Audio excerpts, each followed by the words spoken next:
Magandang gabi Luzon, Visayas at Mindanao. Kayo ay nanunood ng Banateros sa SMNI. Ako si Coach Oli. Ako naman si Master Judea. At ako naman po, si Jay Guevara. O yan. Okay, magandang araw po sa inyo lahat mga kababayan. At huwag po kakalimutan, mapapanood din tayo sa mga social media accounts ng SMNI, www.smni.news.com, www.banateros.com, at syempre www.facebook.com, Banateros Official.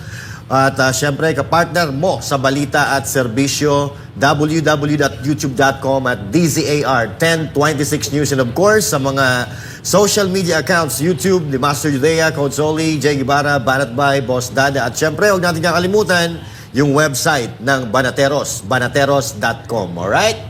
Coach Oli. Huwag muna, bago tayo magsimula, huwag niyong kakalimutan, i-like po itong live namin dito sa Banateros. Sa paalala lang po, para dun sa mga hindi nakakaalam, Monday to Friday. So, automatic na po natin. I-like nyo po agad at sana mag-subscribe kayo kasi ito ay bago, medyo bago tong channel na to dahil laging nahahack po ang account ng SMNI dahil talaga namang tinatrabaho ang SMNI. Hindi po kaila sa atin lahat na talagang pinag-iinitan po ang SMNI dahil ang SMNI po ay sila lang ang mainstream media na talagang hindi nababayaran at hindi takot sumagupa sa mga buhaya ng bayan na ito. Yung iba talagang nananahimik na. No? Katulad ng isipin ninyo ang isang fake news na traffic sa Davao, pinaka-traffic sa buong Pilipinas, ang Davao ay sinasakyan nila. Pero maya-maya pag-uusapan natin yan mga partners. Unahin muna natin itong patungkol dito sa pag-disbar kay PPRD. kay PRRD. Kay former President Rodrigo Roa Duterte. Isipin mo kung kailan nga partners tumanda si PRRD saka pa siya pinapadisbar. Ito ay final na itong mga pamilya nung biktima raw ng EJK. Dahil sa ethical standards at syempre involved dito yung human rights group. Ito na naman yung mga human rights. Lagi nilang pinagtatanggol itong mga napatay di umano ng EJK.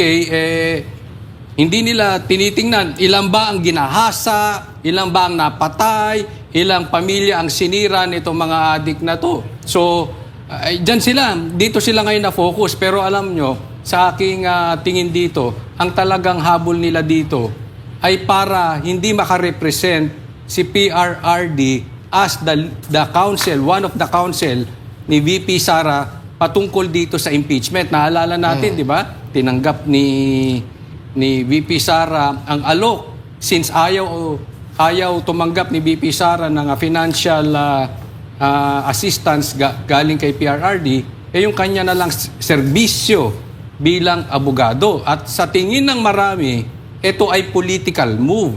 Dahil syempre, pag ang abogado mo nga naman ay si PRRD, ang dating presidente na talaga namang napakalakas pa rin sa pagmamahal ng taong bayan, syempre matatakot ang ibang mga politiko na gawin itong impeachment. Pero sino po niloloko natin? Alam naman natin ang impeachment ay political in nature. Numbers game po ito. Wala naman silang karapatan magdesisyon kung sino ang tama or mali. Alam naman po natin na ang may karapatan lang dyan ay ang korte. So, this is political, no? At kita nyo naman, napakalinis po ni BP Sara, and yet, dahil sila ang nakaupo, sasampahan ngayon ng impeachment. Well, obviously, that is political. Kaya lang ngayon, nakikita natin, malakas partners yung mga Duterte. Kaya hindi matuloy-tuloy ang itong pagsampa. Walang gustong pumirma dyan sa impeachment na yan. So, naggagahol sila. Ang talagang tumutulak lang dyan yung mga dilawan, dating NPA. Alam naman natin yung mga komunista. Pero ngayon, wala. Sa hanay nila ng mga pula, talagang natatakot sila. Ultimo yung Quadcom, medyo gumigitna na. So, mga partners, Master Judea, anong sa tingin mo? Well, eto, no, yung i-disbar si PRRD, kung kailan tumanda si PRRD sa pagiging abogado, ngayon pa yung paggagawin yan. Kumbaga, kahit hindi na i-practice ni PRRD yan, wala na. Ang problema kasi dito mga partner, tama yung sinabi mo, Coach Oli, no? Dahil tinanggap ni VP Sara Duterte na maging abogado niya si PRRD dito sa mga isinasampa sa kanya na mga kaso nitong mga Tuadcom, ano?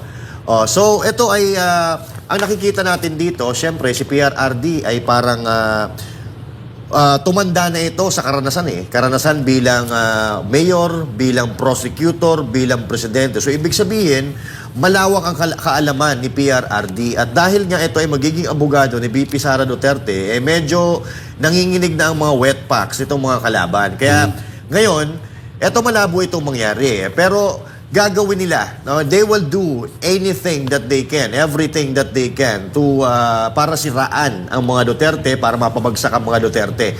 So, wala sila kumbaga, hindi na nila iniisip kung ito ba ay magiging effective o hindi. So basta sila try and try until na mapabagsak nila ang mga Dutertes. Pero sa akin, mga partners, no, at ngayon nakikita natin na nagtutulong-tulong na sila, mga Dilawan, mga Pulawan, mga Pinklawan and all that.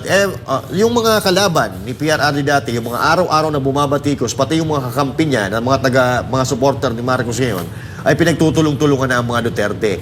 And yet, hindi pa rin talaga nila magapi-gapi Hindi nila mapatumba o mapabagsak ang mga Duterte dahil ang puwersa ng mga Duterte ay ang taong bayan. Yung taong bayan na mga nag-iisip at yung taong bayan na nakaramdam noong paninilbihan, maayos na paninilbihan ni President Duterte sa buong Pilipinas at siyempre yung mga taga Mindanao na mahal ng mga Duterte. So pag sinabi natin kasi mga Dutertes, Mindanao yan.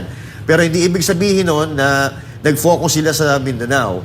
Naging presidente si PRRD at nakita natin yung resulta ng kanyang pamumuno. At itinaas niya ang standard ng pagiging presidente sa Pilipinas na ngayon lang natin nalaman. Nalaman natin dito sa kay PRRD na pag matino ang presidente na nakaupo, pag matino ang nanunungkulan sa bayan, ay malayo ang mararating ng bansa. Katulad ng mga infrastructure na nipatayo ni PRRD, na ipagpatuloy na dati ay natigil dahil hindi na magawa ng paraan even yung sa di ba? Sa right of way, si PRRD ang nakapaggawa ng solusyon doon sa problema na yon, mga partners. Jay. Yun. Bago lahat, no, dugtungan ko yung sinabi ni Coach. Siyempre, share nyo yung mga video dito sa DCAR 1026. Tsaka shoutout na rin dyan sa Alegre Senior and Junior. Yan.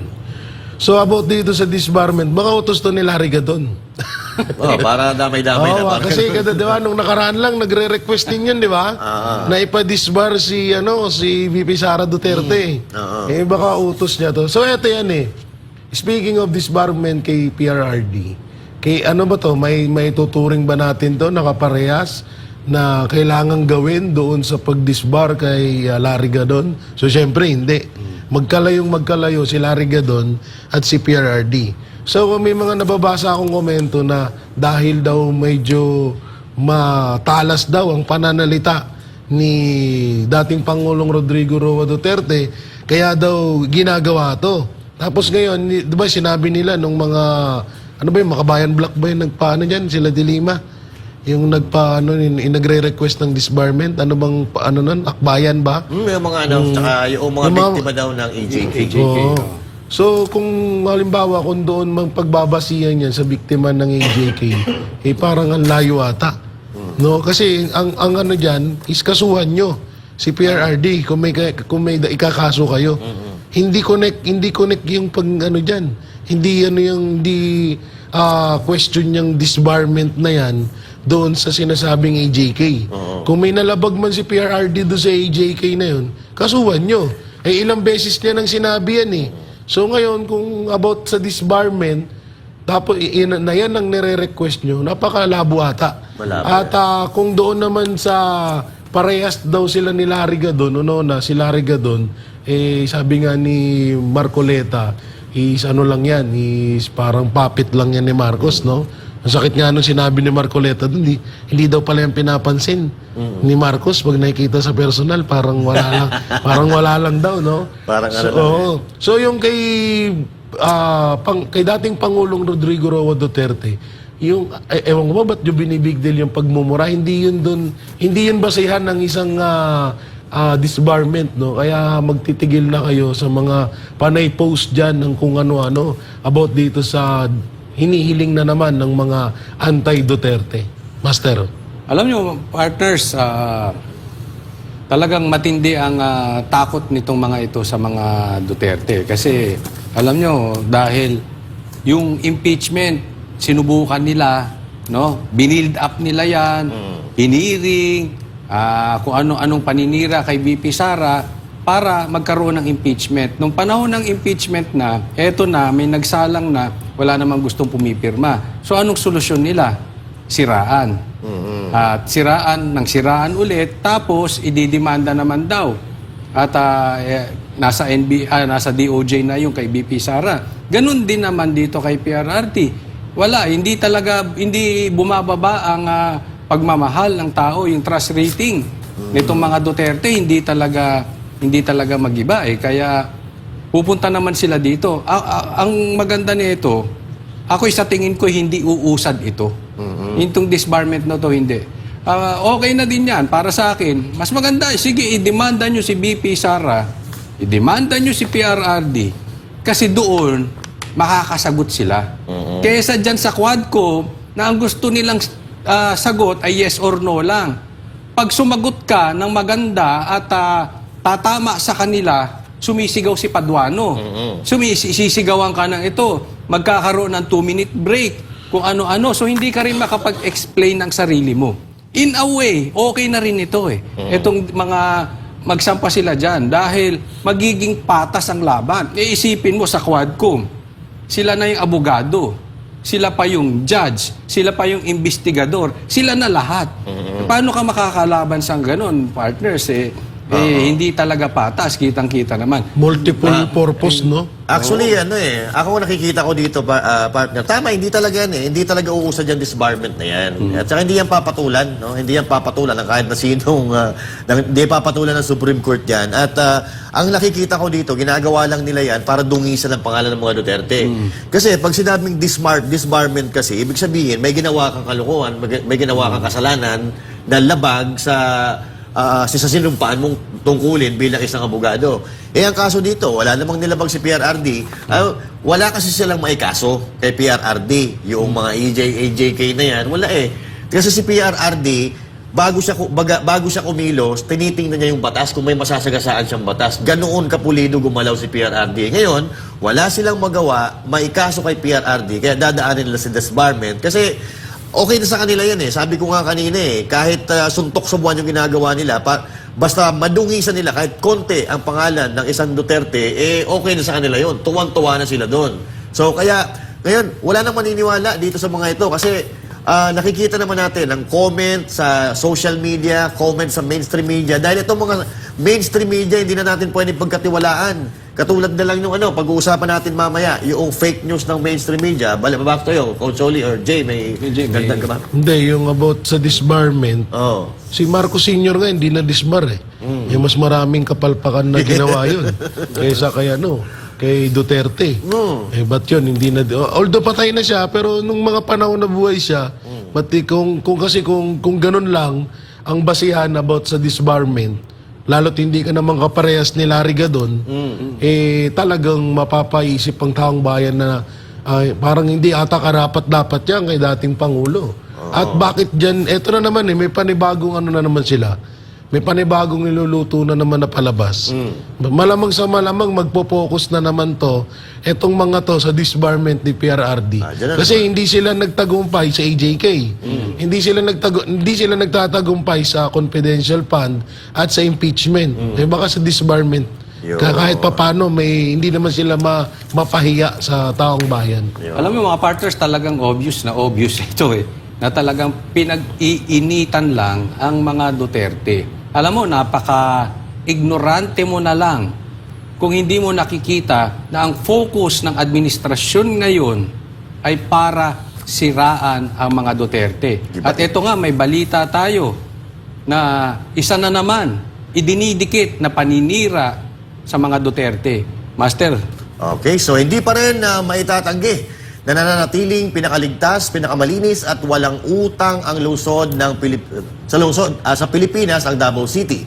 Iyan ang ipinunto ng isang party list na Tubong Davao, kasunod ng ulat ng TomTom Traffic Index na ang lungsod ang may pinakamabigat na daloy ng trapiko sa bansa. Si Jason Rubrico magbabalita.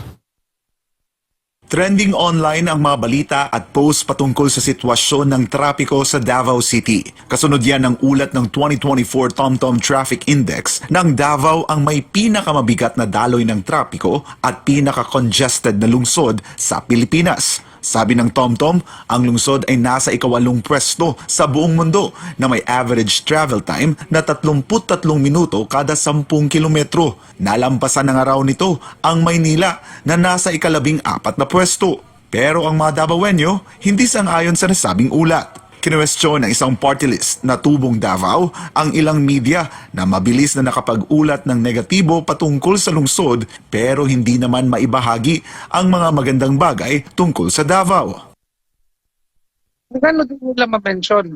Most livable city ang Davao. The cleanest city. Gano'n din sila ganahan mo mention, anak. Nalay isa ka negative. Balik-balik ko nila. Wala pag-iutang ang Davao. Cleanest, most livable. Dagdag pa ni puwersa ng Pilipinong Pandagat Party List Second Nominee Brian Lim, ang traffic ay pandalian lamang at kaya namang solusyonan. Pero aniya, hindi may tatanggi na ang Davao pa rin ang pinakaligtas, pinakamalinis at isa sa mga lungsod sa bansa na walang utang. Yan aniya ang dapat tularan ng iba pang lokal na pamahalaan. Moto dapat ilang gupton. Be the safest city, be the most livable city. Pahingaan na untang ilang gupton.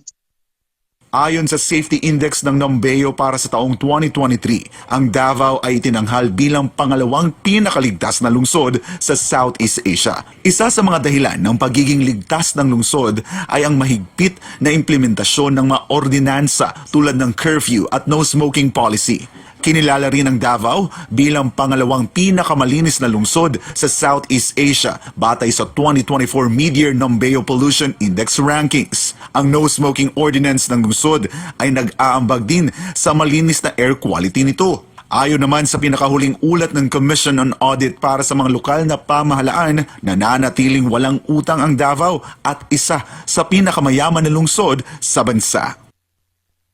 Kung dili sila na, dito sila sa walay traffic. Pero compromise silang safety, compromise ang cleanliness, ang health. Dili na lang ko sa Davao, palag traffic. Para sa Diyos at sa Pilipinas kong mahal, ako si Jason Rubrico, SMNR News. Mga partners, tingnan natin ito, sino ba tong TomTom na to, pakitong baka to, TomTom, pakitong kitong to. Hindi ko never heard, pasensya na, hindi gusto kilala, pero hindi ko alam kung saan klaseng survey ito, pero alam nyo, sa dami ng syudad sa Pilipinas, ang pinaka-traffic, Davao. Sinong loko-loko maniniwala nun? Pambihira sa Maynila. Ito na lang EDSA eh. Kanina lang galing tayo sa labas, mga partners. Yeah. Naipit tayo sa traffic. Pambihira naman. Pinanganak ba kayo kahapon kung hindi ninyo nahahalata? Sino kaya ang nasa likod nito? Definitely, may financier na naman ito na paninira dahil titingnan po natin mabuti. Ito ang punahin natin. Parang galing sa GC. Di ba? Pumasok sa isang TomTom pakitong-kitong, pinick up na itong Philippine Star, tapos ngayon, ito namang mainstream media natin, hindi nagre-research. Sinakyan. Anong klase ba naman dapat tayo mga nasa media, meron din tayong responsibilidad. Nire-research natin. Sabi nga ni Banat ba may kakilala siya doon reporter, bakla. Ayan, Yung isa matanda. Pambihira, hindi nyo matanong, totoo ba yung traffic dyan sa inyong lugar? Kasi pagbabalita kayo, eto halata, EDSA. Sa EDSA Guadalupe yan. Oo, EDSA, di ba? Ganyan nila paano tinitwist. Masiraan lang ang Duterte. Alam mo, hindi tayo aangat sa Pilipinas. Kanina lang mga partners, nanonood tayo. Nang ganda ng infrastructure ng China. Yun. Compared sa Amerika, ang layo na, no? Alam mo, nakakaiyak panuorin itong mga ito kasi nakikita natin yung difference natin. Habang ang ibang bansa ay paasenso ng paasenso, kamakailan lang galing kaming Japan, galing kami ng Hong Kong, nakita natin yung pag-asenso. Tayo anong inaatupag natin? Egypt. Hindi pa magkasundo patungkol dyan sa Egypt na yan. Tapos, hindi yung bansang Egypt ay Egypt. Baka Electronic chip. Oo, di ba? Tayo, anong focus natin? Ayuda. Yeah. Pambihira, di ba? Ang layo na natin. At hindi tayo makakaalis dito sa usapin hanggat andyan etong mga naninira sa Duterte. Sana nga may mga balita ako, no? Meron akong nakausap na reliable person kahapon. Binalita ako na meron daw di umano ng away. Ito si Martin at si Sandro. May mag-away na kayo. Kasi alam mo, kung ako magmumukha akong weak, ako yung anak ng presidente, pero ang naghahari-harian sa bansang Pilipinas ay si Martin. Ako, sabi nga ni BP Sara, ang may hawak ng budget ng buong Pilipinas. Di umano, sabi ni BP Sara. Dalawang tao, si Martin at si Saldico. Ay kung ako talaga si Sandro, ay magagalit ako. Ibe-vacant ko yung pwesto. Ng speaker. Nag-speaker at saka nitong buti na vacant niya na. Kasi ito, partner, parang binabastos mo tatay ko, Hindi mo pinapakinggan ang sinasabi ng tatay ko. Kung ako kay Sandro, anak ko po, kahit tiyuhin kita, pag binabalasubas mo tatay ko, talagang Tsaka away tayo. At saka syempre, ikaw parang, teka muna, ako dapat yan. Alam mo, hindi ako sang-ayon na magkamag-anak ang presidente at speaker. Pero palagay ko mas bagay ka, Sandro. Hawayin mo pa. Udyok din ito, no? Tanggalin mo pa yung mga bataan ng tito mo. Hindi kasi alam mo, grabe ang paninira.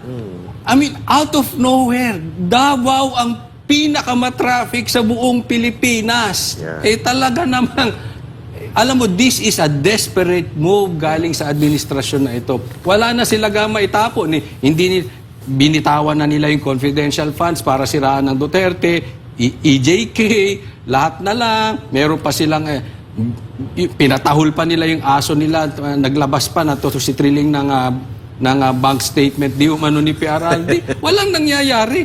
Hindi natin kaya ang Duterte. Anong gibain natin ngayon? Davao. Kasi nakalugtong sa Duterte yan, Yung mga Davao. Tama yung sinabi mo, partner, Tama, dapat lang talaga magalit si Sandro. Kasi, pagka nagkalet-silet ang Pilipinas, ang hindi naman si Martin Romualdez na masisisi, yung tatay niya. Kasi siya ang presidente ng Pilipinas. Siya yung hinalal ng taong bayan. Kaya, nararapat lang naman na talagang medyo dumistansya itong mga Marcos doon sa mga tao. Dahil ako naniniwala ako na maganda nga rin ni Marcos Jr. sa ating bansa. Naniniwala ako dyan. Kaya lang, yung mga nakapaligid talaga, yun ang sumisira. Ako bilang anak, kung halimbawa, mapapahamak ang tatay ko, teka lang, distansya tayo dyan. At habang maaga pa, pipigilin ko na yan para hindi mapahamak ang tatay ko. Pero tama yung ginagawa niya ni Sandro Marcos, Ako magagalit din talaga ako sa tiyuhin ko pagka gano'n na napapahamak ang tatay ko dahil sa kagagawan mo. Pero balik tayo doon sa fake news, partner. Sige. Itong fake news na to, itong Tom na ito, kaya dalawang Tom, kaya Tom, kasi dalawang Tom ang may-ari. Tom Sendana, tapos Tom Schwartz po ang may-ari. Ito ay nakabase po ito sa Amsterdam. Now, ang question dito, nasa Amsterdam ka, paano mo malalaman kung ganun nga talaga ka-traffic ang Davao? So, kanina, katulad ng kwento ni Consoli, from Pasig, papunta dito sa Makati, biyahe namin 2 oras. Pwede yung biyahihin ng 25 to 30 minutes, pero inabot kami ng 2 oras. So, bakit hindi natin pag-initan yung traffic talaga dito na totoong nangyayari? Bakit pinag-iinitan natin yung traffic ng rush hour dyan sa Davao na alam naman natin na kahit anong syudad, kahit anong probinsya, pag rush hour, nagkaka-traffic talaga dahil nagkakasabay-sabay, lumalabas ang school, lumalabas ang mga nagtatrabaho, at lumalabas yung mga nag-uupisina. Magkaka-traffic po talaga. At kagabi nag-vlog tayo, tinanong natin kung traffic ba talaga dyan sa Davao. Ang sagot nila pare-pareho. Pag rush hour, from 3 to 6, nagta-traffic talaga kasi doon lumalabas yung mga nagtatrabaho. Kaya, eto nga halatang halata na ito ay paninira sa mga Duterte dahil ang Davao ay konektado sa mga Duterte. Nakadikit na yan sa pangalang Duterte ng matagal at alam natin kung ano ang nangyayari, ano ang achievement ng Davao City. Kaya nabasa nga natin kanina na ang Davao ang nag-iisang syudad sa Pilipinas na walang utang. Kaya hindi nila na matira o hindi nila masiraan sa ibang bagay. Ngayon, nakasilip sila ng pagkakataon sa pamamagitan ni TomTom, yung traffic na wala namang katotohanan kasi nungalingan dahil dun sa picture pa lang na pinakita natin kanina nasa EDSA, doon pa lang, alam na natin na kasinungalingan, fake news, itong pinagagawa nila at alam natin 100% ito ay paninira sa mga Duterte para mawala ang amor ng tao sa mga Duterte at hindi sila iboto at hindi sila suportahan. Pero nagpapasalamat tayo dahil ang mga tao ngayon ay nag-iisip, nagre-research, nag-aaral kung ano talaga yung tunay na kalagayan ng ating lipunan, kalagayan ng ating bansa at wala. Hindi mo maitatanggi, hindi mo maitatago kung sino talaga ang lumalapas tanganan sa ating bayan na walang iba kundi itong mga kroko dyan na naghahari-harian ngayon at lumulustay sa pera ng bayan. At wala na, makakapal na to, parang hindi na tinatablan ng hiya talaga eh. So, may nakakwentuhan tayo kaninang matalino eh. Yun pala talaga ang balak nila. Ubusin ang pera ng sambayan ng Pilipino. At yan daw po ang utos eh, noong nakaraang administrasyon ng Amerika. Oo, yun daw ang utos. Kaya anong ginagawa nila? Gusto nila talaga pahirapan ng Pilipinas. Yun lang po sa akin. Back Ikaw, to you, partner Jay, kung sakali na nasisira ang pangalan ng tatay mo dahil sa tsuhin mo, anong gagawin mo? At sinisira yung syudad ng kung saan ka lumaki nang walang katotohanan. Doon mo na ako sa magjuhin. Lasunin mo. Ganun, para tapos na yan. Iba talaga siya. Oo, lasunin mo na. O yan, magsabay-sabay na kayo lahat. Magkaubos-ubos na yung mga buhaya dito sa lipunan. Pwede na yan. Yung doon sa ngayon ko lang nalaman na pwede naman pala tayo magmayat-maya pumunta ng Davao. Hindi nyo na lapit lang pala eh. MRT lang tsaka Guadalupe, EDSA. Asan yung picture? Tingnan nyo, MRT. Tapos EDSA Guadalupe. Ang lapit lang pala ng Davao sa atin. May bus carousel pa. Davao pala yun eh. Saglitan lang pala yung biyahe doon. Ito naman, Philstar, hindi nyo agad sinabi sa amin na Tsaka, ganun pala kadali, ganun lang kadali bumiyahe. call out din natin yung One News ha. One News, isa rin sila Hindi lang nagpapakalat. One News, pati yung ABS-CBN. Nagpangalat din ba sila? Oo, meron lahat sila, halos lahat sila. Grabe, hindi namin akalain. Biruin nyo ilang buwan kami tumagal sa Davao. Ilang beses kami pabalik-balik sa Davao. Hindi namin nakita yung EDSA Guadalupe doon. Pangalawa, hindi rin namin nakita ang MRT doon. Wala kaming nakitang MRT at wala kaming nakitang bus lane sa Davao. Paano nangyari yun? No? At ito pa pinakamalapit dyan. Ang pinakamalapit dyan, sorry sa words na to, pero ang tanga nyo. Gagawa na nga lang kayo ng fake news, hindi nyo pa inayos. Okay sana eh. Kung yung balitang traffic sa Davao, kung kasagsagan nung nilusob ni Tory yung KOJC, Pwede. alam mo kung bakit? Nakabalandra yung mga sasakyan ng mga polis doon sa labas ng KOJC compound. Diba? Kung yung time na yon ginawa nila, yung pwede pa eh. Maniniwala pa eh. Kaso, sa panahon nung ngayon, wala nang nangyayaring, alam nyo yung panahon ng nilusob ni Diwata, ni Torre, etong KOJC, alam nyo ba yung mga truck ng mga polis?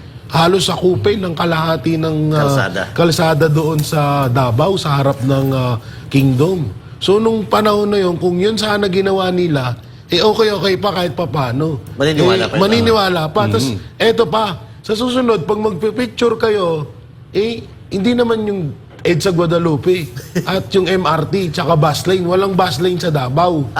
Minsan sinasabi ko sa inyo huwag niyong tularan yung leader niyong laging tulog. Ayan o, tingnan nyo. Asan, hindi pa yan. Yung isa pa, meron pa sa Clean up lang yan kasi. Oo nga, paano? Ayan.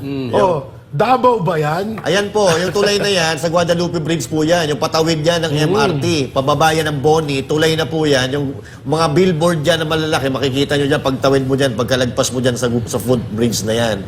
Guadalupe po yan. Ayan, yan lang, puntahan nyo nga. Kahit ngayon, puntahan nyo, ganyan na ganyan. Tapos yung MRT, pinakamalapit dito, may bus lane na sa Davao. Yan. Diba? Ang galing, no? Tayo, ilang buwan tayong tumagal doon, di natin nakita yan. Ganon kabilis ang Ganon kabilis mag-upgrade ang Davao. Biruin nyo si isang iglap, nagkaroon ng MRT, nagkaroon ng bus lane, na naidugtong dito sa EDSA Guadalupe. O ngayon, punta na tayo bukas sa Davao. Ang lapit lang, Diyan lang, saglit lang yan. Pero okay. Tugtong ako, partner, Kasi ito may dito, may statement si Mayor Baste Duterte way back August 2024 regarding sa DPWH, Ito, kung alimbawa man, alam natin na yung traffic ay talaga namang rush hour lang diyan sa Davao kasi marami tayong nakausap rush hour.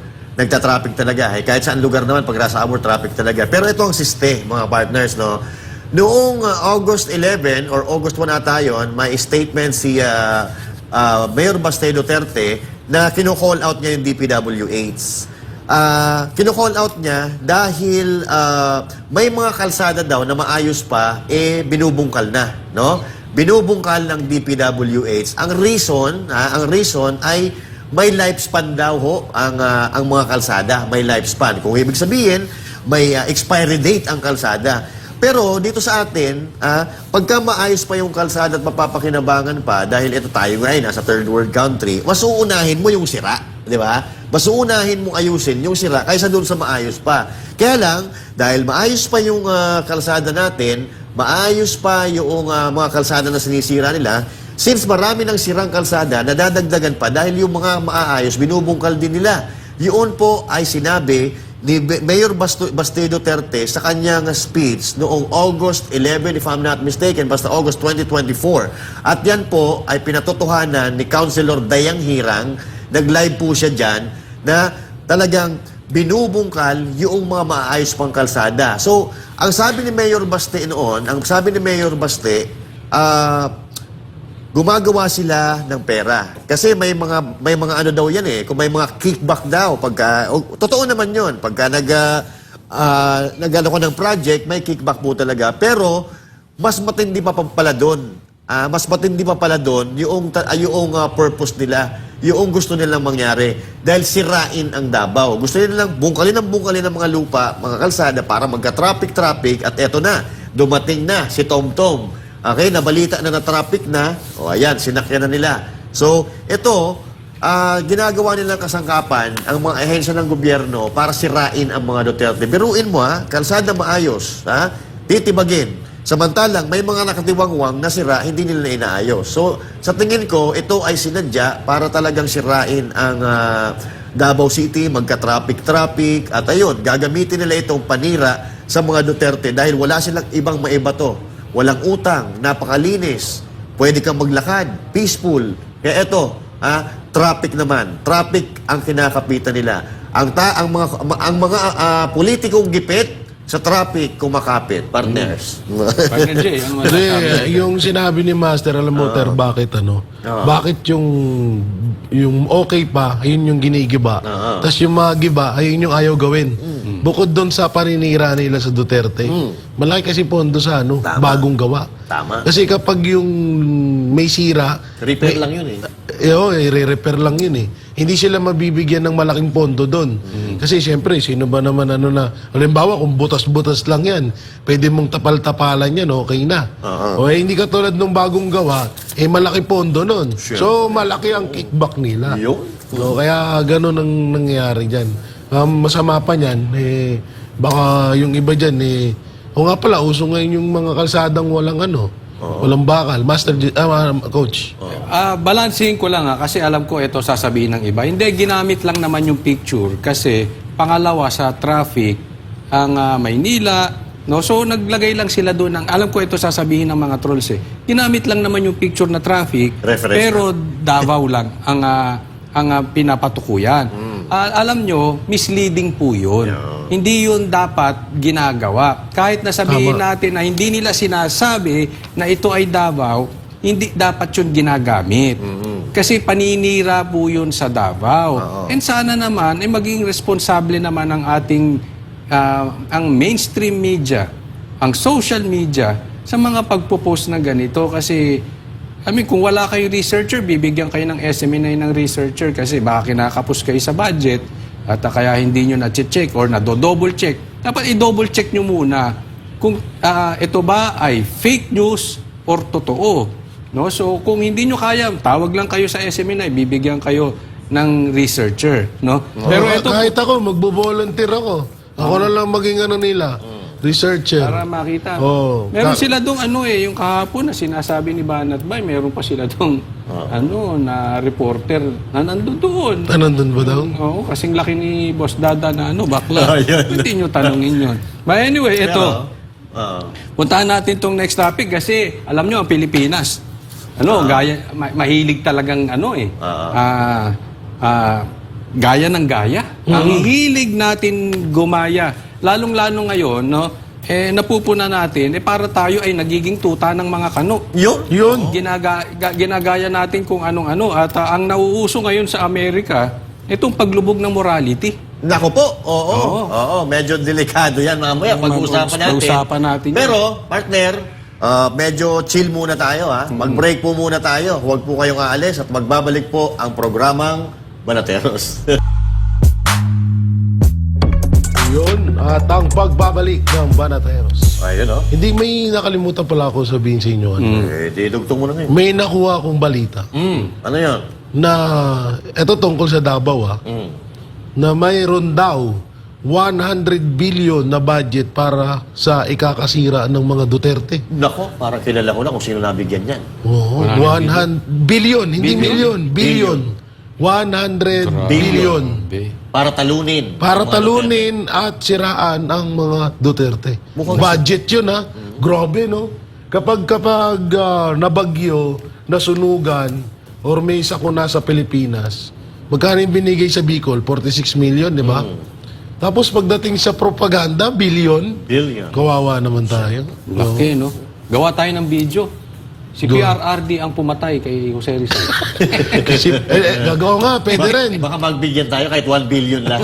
Pwede rin. Gagawa rin ako. Si PRRD ang pumatay kay Lapu-Lapu. Ayun. Pero partner, may hint ka ba kung sino yung binigyan? Kahit initial lang? Ang sabi-sabi, Nograles ba yan? hindi ko masasabing walang binanggit na apelido. Pero isa sa mga gustong kumalaban sa mga Duterte. Gustong magpatalsik sa mga Duterte sa Davao. Ang laki nun 100 billion. Kaya gulat din ako 100 billion. Talagang, posible talagang mangyari yung ganito na magpakalat sila ng fake news dahil marami pala talaga silang pera. Oo, yaman nila, Oo, ang yaman nila. Pero, Dami nating mabibiling relo na yun. dami Rolex So, nun. 100 billion? Mapapagawa ko yung ilong ko. Ako nga, wala pa Alam niyo, di pa ako nakakahawak nga ng 500K 100K, tsambahan lang Yung 100 billion pa ka. 100 billion. Grabe. Tama, makakapagpagawa tayo ng ilong nun. Taka pa makakapagpaano tayo ng yung sa mata. Yung, Ano yun? yung Eye bags? Eye bags, tanggal-tanggal natin. Oo. Ibig sabihin, tayo. Dapat okay. Gusto mo magkaroon ng ganon? Paano ba? Maging bangag ka rin.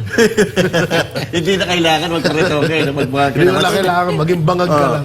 But anyway, wala po tayong magagawa. Dahil ngayon, talagang alam natin ang panggigipit sa mga Duterte. Dahil alam natin ang mga Duterte ang pinakamalaking balakid sa mga nag-aambisyon na maging presidente sa 2028. Kaya ganito kaagay, sinisiraan nila ang mga Duterte para mawala yung pagmamahal ng taong bayan. Kaso, yung propaganda nila hindi pinaniniwalaan ng taong bayan. Kasi nga, mga sinungaling.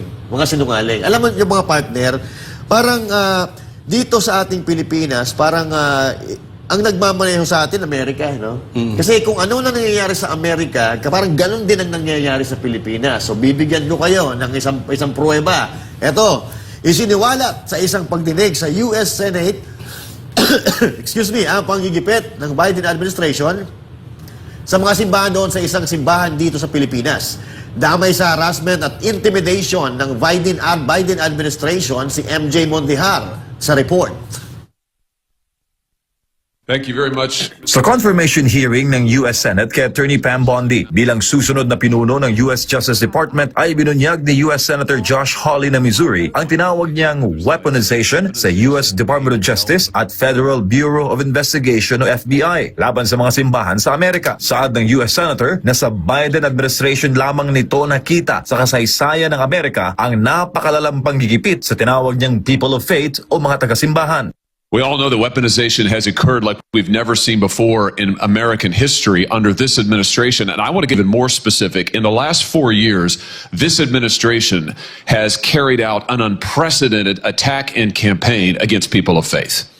If you look at the numbers, we've never seen anything like it before in American history. It has been one of the most disgraceful chapters in the history of the Justice Department and in the history of the FBI. Sa ilalim ng Biden administration, saad ng senador, umabot sa 300 simbahan at pregnancy care center sa buong Amerika ang nakatikim ng pang-aatake ng mga otoridad. Pero, 2 lamang sa mga ito ang nasampahan ng kaso ayon kay Senator Hawley. Malinaw na inustisya sa mga simbahan at care centers ang ginawa sa kanila ng pamahalaan. Mga simbahang biktima ng raid ng SWAT na kadalasan ay sa madaling araw sumasalakay. Mga simbahang biktima at pinasok ng mga spiya ng FBI para imbestigahan ng walang legal na basihan.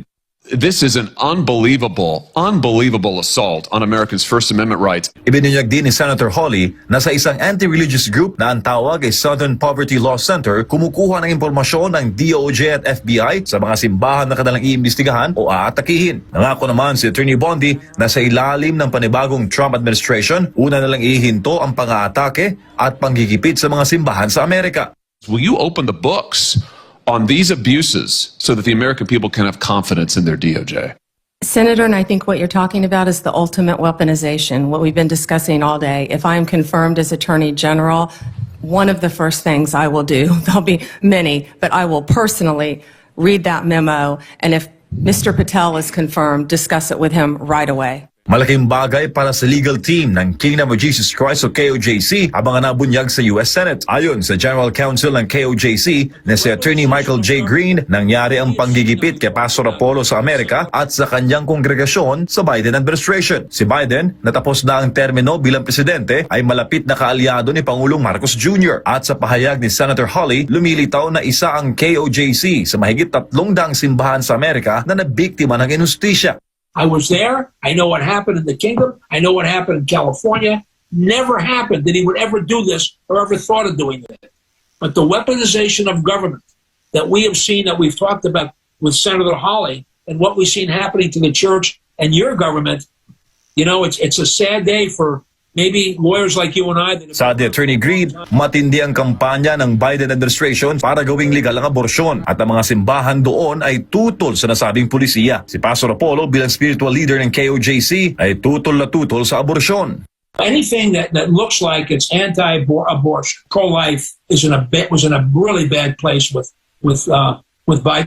The guy's a travesty. But now, you know, it's coming out. The people in this country saw through these guys, and unfortunately, our former president, who's going to be former on Monday, he probably can't spell his name at this point. Ngayong may pag-amin na sa mga opisyal ng Amerika na may naganap na kalabisan sa kanilang law enforcement sa bagong termino ni President Trump, ay positibo ang team ni Attorney Green na magkakaroon na ng kalinawan ang mga paratang laban kay Pastor Apollo sa Amerika. Ang legal team ni Pastor Apollo sa Pilipinas umaasa ng patas na pagtrato ng korte at manaihang ustisya sa panig ng butihing pastor. There's no stone we're going to leave unturned. This is a man of our pastor of great integrity and commitment. And I've seen it for the last 4 years plus. I visited with him a number of times. And I'm proud and honored to call him a pastor and be involved and be around him. We pray that we will be able to conduct a very good cross-examination as against the private complainant. And we pray that fairness, justice, and equality of treatment would prevail in the handling of cases against Pastor Apollo Sikibuloy. Para sa Diyos at sa Pilipinas kung mahal, MJ Mondihar, SMNA News. You know? Grabe. Mga partners, alam nyo ba yung kantang Time Will Reveal? Oo, alam ko Gusto yan. kong Alam ko kantahin yun. yun eh. Kaya lang, Time sige. will be here. Time will be. Ay, di Time ba? will reveal. Okay. Oo. Galit ulit si Godsoli. Mali pala, mali. Mali. Ikaw, kantahin mo. Time will reveal. Alam ko yun, pero baka makapiright tayo eh. Wow! Ang ganda ng boses. Gayang-gaya ba? Oo, pero alam mo, yan ang sinasabi ko doon sa mga taong naninira. Minsan, may mga battles tayo na kailangan lang natin tumahimik. At sa paninira nila, yung mga marites, ang dami. Usong-uso yan sa social media, yung mga marites. Pero tahimik ka lang. Bakit? Time will reveal yung katotohanan. Tingnan nyo ito. Yung sinasabi ni Pastor Kibuloy na siya ay talagang ginipit ng Amerika. Ngayon, mismong Amerika ang nagpapatunay na talagang merong injustice na nangyayari sa Amerika diyan sa mga people of faith. So isipin mo, hindi niya na kailangang ipagtanggol ang sarili nila. Sa kanila mismo, sa gobyerno nila mismo nangyari. At isa po dyan ang simbahan ng KOJC. Grabe, pasama ng pasama talaga ang mundo natin ngayon. Ang sabi rito is unbelievable assault. Ganyan po, talagang inatake po at ang kwento dito ay may paikot-ikot na helicopter doon sa simbahan ng KOJC, itinali sila, binusalan sila. So naka-experience sila diyan ng pang-aapi, ng pang-aabuso, no? At hindi lang naman KOJC, marami rin. So ito ay hindi fake news. Ang masakit nito, partners, ang hilig natin gumaya dito sa Pilipinas. Itong kabastusan na ginagawa sa mga may pagmamahal sa Diyos, itong mga reliyon na kanilang pinapractice ang kanilang reliyon, ginagaya sa Pilipinas. Ginawa ito mismo dyan sa katedral ng KOJC sa Davao. Isipin po natin itong pangyayaring ito na talagang hindi ko na alam kung ito ba talaga ay gawain pa ng isang tao. Kasi ito'y panahon, di umano ni Biden na nangyari. At sabi nga, mauulit at nauulit na nga. At may mga masamang nangyari sa Amerika because ito lumalayo na sila sa Diyos. And kung titingnan natin, kayo na lang humusga. Ayoko maging, hindi naman wala tayong karapatan humusga. Pero tingnan ninyo, ang estado ng Pilipinas, tayo ba ay lumalayo na sa Diyos? Tayo ba ay pasama na ng pasama? Diba? Kasi kung tayo ay lalayo, baka yung mga sinasapit ng Amerika ngayon, magaya tayo. Buti na lang, nagkaroon din ng palitan ng liderato dyan, mga partners. At nanalo si Trump. And hopefully, we are hoping na mga partners, baka mangyari sa Pilipinas. Tayo rin magkapalitan dahil mag-i-election, di ba? 2025, baka mapalitan tayo ng maayos-ayos. Master today. So actually, partner, tama yung mga sinabi mo. Pero para sa akin, ito yung sinasabi ko kanina no? Gumagaya tayo sa Amerika. Itong nangyayari sa Amerika ay nire-replicate nila din sa Pilipinas. Like yung sa KOJC, no? So, ito hindi ko alam. Walang pinakamalapit or pinakatamang term dito. Pero sa tingin ko, ito yung mga demonyo talaga itong mga to.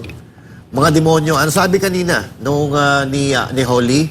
Sabi niya, first time in the history of the United States na nangyari po ang ganito, na panggigipit dito sa mga churches, no?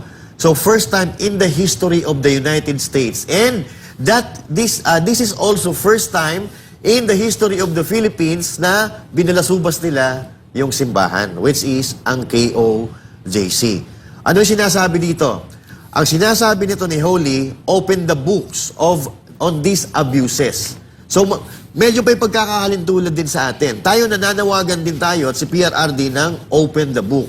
Open the book ng mga congressman. So kung dito sa Amerika, nananawagan sila dito na buksan ang libro dito sa mga pang-aabuso sa mga simbahan. Dito naman sa Pilipinas, tayo ay nananawagan na ubuksan ang libro ng paggastos ng ating mga kongresista. So, ang sinasabi nila dito, ang tawag nila sa mga religious group ay mga terorista daw, di umano. So, nilahat na po nila. Generalize na po nila yung mga churches, yung mga simbahan. Iba't ibang, ibig sabihin, iba't ibang religion dyan sa Amerika.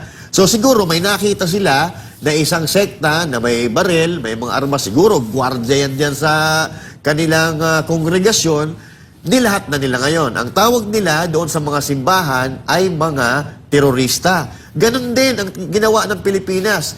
Dahil may baril, si Tebes, ginawa din nilang terorista, si Tebes. So, di ba, kung mapapansin nyo, parehas ang nangyayari sa Amerika at dito sa Pilipinas. Dahil parang tayo ay talagang hinihila ng Amerika or minamanduhan ng Amerika. So, yun po ay, hindi ko naman sinasabi ganun, pero parang ganun din ang nangyayari sa atin eh. Kung ano nangyayari sa Amerika, ganun din ang nangyayari sa Pilipinas. Kung ano ang ginagawa ni Biden sa Amerika, dito sa mga religious group, yun din ang ginagawa dito sa Pilipinas ng kasalukuyang administrasyon ni Marcos. At hindi ako magtataka kung dumating man ang araw na pag-iinitan na naman ito ang Iglesia ni Cristo. Dahil yung Iglesia ni Cristo ay medyo kumukontra sa pamunuan o sa pamamalakad ng gobyerno. At ngayon nagsisimula na umiinit. Dahil si Enrile, may statement regarding dyan. Pero pag-uusapan natin yan sa mga vlogs na lang siguro natin. Dahil medyo napahaba na yung ating Ito, mga partners, pinag-iinitan yan. Di ang anti-abortion. Pagka ikaw ay hindi pabor sa abortion, lagot ka. Kaya ito, ganito ang ginawa nila kay Pastor Kibuloy dahil ayaw niya ng abortion. Pero itong mga pang-aapi, pang-aabuso sa mga religious groups, mga people of faith dyan sa Amerika ay makakuha na ng hustisya. Malapit na po. At sana, total, ginagaya na rin natin ang Amerika, gayahin na rin natin. Makakuha na rin tayo ng hustisya dito sa ating bansa. Yeah. Ikaw, Partner Jay, ano masasabi mo dito? Kung sakali mang mapanagot si Biden sa mga ginawa niya doon sa mga simbahan sa Amerika, naniniwala ako, halimbawa, mapakulong or kung ano man yung ipadanas kay Biden dyan sa ginagawa niyang ganyan, naniniwala ako na dadanasin din yan ni Marcos Jr. dito sa Pilipinas balang araw. Tsaka ito yung patunay na Amerika na talaga ang umahawak sa Pilipinas. Kasi isipin nyo maigi, halos talagang tugmang-tugma. Diba? Biruin mo, doon pa sa ibang bansa nagsimula. Samantalang dati, parang nag-iisip lang tayo na, hindi kayo Amerika na ang umahawak sa Pilipinas. Pero ngayon talagang ito yung patunay na talagang biruin mo kung ano yung ginawa dito sa Pinas, ganun din pala yung ginagawa doon sa Amerika. Nauna nilang gawin sa Amerika. Nauna pa nilang gawin. So ano pa ba ang kailangan pa natin isipin dito? So sa madaling salita, talagang hawak tayo ng Amerika. At saka, mga katanungan to na ano bang napapala ng Pilipinas sa Amerika? Panahon ni Emilio Aguinaldo, walang napala ang Pilipinas sa Amerika. Hanggang sa pinapatay na nga si General Luna dahil kontra sa Amerika. Nung umupo ang mga Aquino, ang mga Dilawan, hawak din sila ng Amerika. May napala ba ang Pilipinas? Wala din. So sa panahon ngayon, Marcos Jr. na ang nakaupo ulit. At kinokontrol na naman ng Amerika ang Pilipinas. Mas triple pa na wala tayong napapakinabangan dyan. Na dapat talagang mawala dito yan sa bansa natin. At saka ito yung pinakamalapit dito. Grabe sa pagkademonyo. Kung panahon nga ng gera ng Hapon, ng Kastila, hindi pinakailaman yan ng mga simbahan natin. Ang mga relihiyon. Pero nung panahon ni Marcos Jr. ngayon, triple ang pagkademonyo. Biruin mo ba naman, ikaw ba naman, isa kang presidente, hayaan mo na ginugulo ang isang relihiyon na wala namang kaugnayan doon sa usapang politiko kung talagang may nakikita ba silang parang ikakaano nila kay OJC or kay pastor? 'Di ba? Sinong matinong leader na gagambalain mo yung mga relihiyon? At ngayon, katulad niyan, sinabi ni Master kanina, yung about sa iglesia. Ngayon, sa totoo lang, kung baka hindi nyo nabasa, may pinapakalat na video ngayon sa social media na mayroong utang na 7 billion ang iglesia ni Cristo sa Administrasyong Marcos. Na yan ang pinapalaganap nila. So, Sa ito Duterte yung... yata, Duterte. Ha? Sa Duterte ba o Marcos? Hindi, sa Marcos. Ito yung inaano nila na yung sinasabi namin na kung ginawa sa kay OJC ay kayang-kayang gawin din sa iba. At ito sinisimulan na nila ngayon eh. Kaya sabi ko talagang kung usapang demonyohan lang ang pag-uugali, triple talaga ngayon.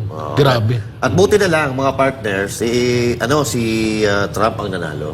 Okay, si Trump ang nanalo. At talagang halata natin at nakikita naman natin base sa mga nangyayari na ayaw niya kay Marcos. Biruin mo si Marcos pinagyayabang na nakausap niya si Kamala Harris.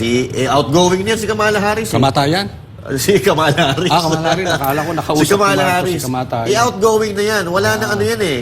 Kumbaga wala nang bilang. Palabas na yan bilang Vice President ng Amerika. Alam niyo, nakakahiya din yan. Sige, Master, tuloy mo. Pero ang nakakatawa dito, pinagmamalaki, nag-usap si Kamala Harris. So, ibig sabihin, maganda pa rin talaga ang ugnayan ng Pilipinas sa ng Amerika. Paano? Outgoing nga yan eh. Hindi siya kinakausap ng bagong halal. Ibig sabihin, talagang bango-bango talaga nila ang pangalan para hindi mapahiya ang Pilipinas. O hindi mapahiya. Actually, ang Pilipinas papahiya na tayo eh. Pahiyang-pahiya na talaga. Tayo. Pero, ang pilit nilang gustong gawin ay medyo mawala yung pangalan nila doon sa kahihiyan. Kaya medyo sumasegue sila. Parang ganun ang nangyari. Alam nyo, Master, yung ginawa ni Marcos na yan, Consoli, sobrang nakakaya sa bansa natin yan.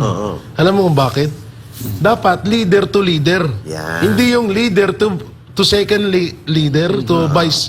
Parang ang labo naman nata nun. Yes. Para mong pinakita sa ibang mga lahi na lumibel ka doon sa level na yun. Kasi isipin nyo maigi, leader ka ng isang bansa, tapos makikipag-usap ka sa hindi naman leader ng pangalawang leader lang ng ibang bansa. At paano na? Paalis na yan.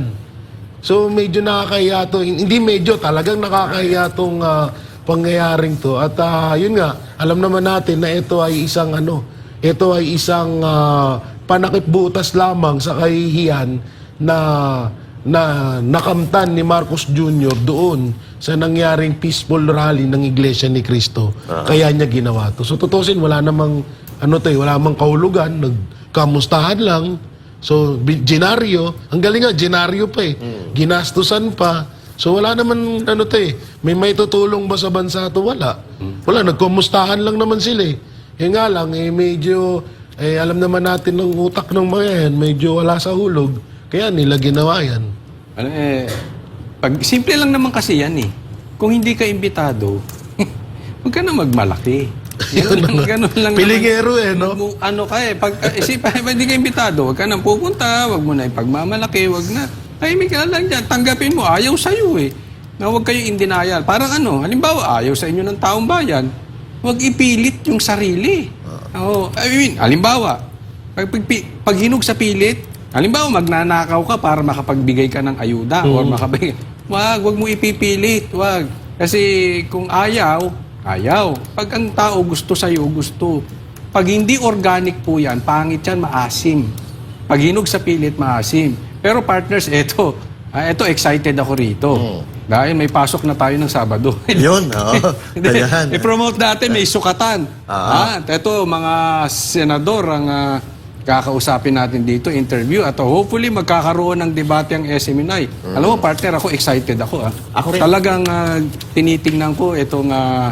gusto kong madinig ang debate kung sakali mangyayari itong si Castro at si Pastor Kibuloy. Lalaban kaya to si Castro. Abangan natin yan. Abangan natin yan. At hit yan. Secret yung guest natin na Senatoriables bukas. Abangan nyo. Bukas ang pilot episode ng Sukatan. Secret yun. So abangan nyo kung sino mga senator ang iimbitahan natin dito at kakausapin at ilalatag yung kanilang mga plataforma meron tayong mga surprise question. Basta, yan muna. Ano? Diyan muna, yung ating abangan nyo bukas kung ano mangyayari, kung ano yung flow, at kung ano yung... ito ginagawa ng SMNI para malaman natin o makilala itong mga tumatakbo, kung sino sila, ano yung mga plataforma nila and all that. Pero bago tayo maghiwa-hiwalay, no, ko muna, no, idudugtong ko muna. So balikan natin yung nangyayari sa US ngayon. Yung nangyayari, yung isiniwalat ni Holly kanina, yung pogi na Amerikano, yung isiniwalat. Yung isiniwalat ni Holly na panggigipit at pangbabalasubas, pangwawalang hiya diyan sa mga churches diyan sa Amerika, ito'y nagpapatunay na si Pastor Apollo C. Quiboloy ay biktima lamang ng kanilang panggigipit at pangaharas diyan sa United States of America. So sa mga tweet, walang kasalanan ng KOJC, walang kasalanan si Pastor Apollo C. Quiboloy. Ito ay ginagamit lamang para pabagsakin ang mga Duterte, pabagsakin si Pastor Apollo C. Quiboloy dahil sila ang magiging hadlang at mga tinik sa kanilang sa lalamunan ng mga kandidatong nag-aambisyon sa 2028. Dahil maraming kalaban, maraming galit sa mga Duterte. Even the Americans, galit sa mga Duterte dahil binabanatan ni PRRD ang mga Amerikano dati, no? Now, pag mga Duterte na naman ang nakaupo dyan, jeta na naman sila. At lalo-lalo na, si Dilima nga umihirit na naman ngayon. Baka kasi makulong ulit siya pag Duterte na naman. Kasi ngayon, medyo nagdududa tayo kung bakit nakalabas si Dilima. So, takot na takot siya. Kaya ngayon, talagang pinupush talaga nila yung impeachment laban kay VP Sara Duterte para wala ng Duterte na maging presidente. Game. Alam mo, Master, tawang-tawa ako dun. Yung nakita ko sila Dilima nasa simbahan.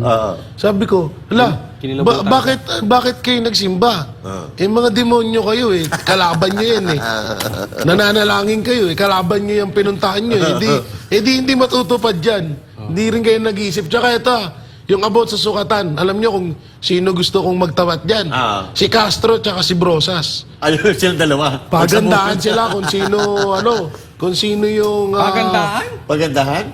Pagandahan sila ng imahe ng pagiging NPA. Yun. Para, pagandahan. Kasi kung pagandahan, ayoko na magsalita. Kay Manuel ako. Mali yun eh. Ha? Kay Manuel ako. Kay Manuel ka, iba si Manuel, Kay Kuya Rowley, Manuel. Kay Kuya Rowley. Bali Victorian ako. Pero abangan nyo bukas. Bukas. Yung Sabado, Saturday, Sunday po ito. Abangan ninyo. Etong Sukatan. Sukatan ba? Oo, Sukatan. Secret lang yung bisita natin bukas. Dating party list na Abangan nyo kung sino ang pinakamalupit na guest natin. Yung talagang, controversial din ito ng mga guest natin bukas. Abangan nyo po yan. Last message, mga partners. Okay na ako doon. Basta ako, ulitin ko, yung mga, pag nananawagan kayo pabagsakin ng mga Duterte, huwag kayong pumunta sa simbahan. Kalaban nyo yan. Hindi, nakatalikod naman daw sila pag nagdadasal eh. Kaya pala minsan sa puno sila, no? Kaya pala minsan sa puno. Pag demonyo, bawal sa simbahan yan. Yan lang po. Kita-kita po tayo bukas at 312 days na lang po at Pasko na po. Exciting. Parang gusto mag-Japan. Parang gusto mo na agad mag-Japan na. January pa lang eh. Oy, what time daw? 7 p.m. to 9 p.m. po bukas. Yan. Sabado-linggo po yan. Sabado-linggo yan. Pero abangan nyo yung bukas kasi yung mag-host niyan, gwapo. Oo. Pero yung gwapo rin naman yung sa linggo, pero mas gwapo yung Sabado. Mas gwapo sa susunod na linggo. Ayun. Mas gwapo yan, siyempre. Abangan nyo na lang. Kung sino yung host, surprise yan bukas. Pagwapuhan pa lang laban dito. Andyan na si MJ. Buti, nga pala, naririnig tayo ni Boss MJ. Sige. Kita-kita tayo next Christmas. Kita-kita po tayo uli, mga banateros. Dito lang sa SMNI, pag tama, palakpakan, pag mali, banatan. Ako po, si Coach Oli. At ako naman po, si Master Judea. At ako naman po, si Jay Guevara. Para sa Diyos at sa Pilipinas nating mahal.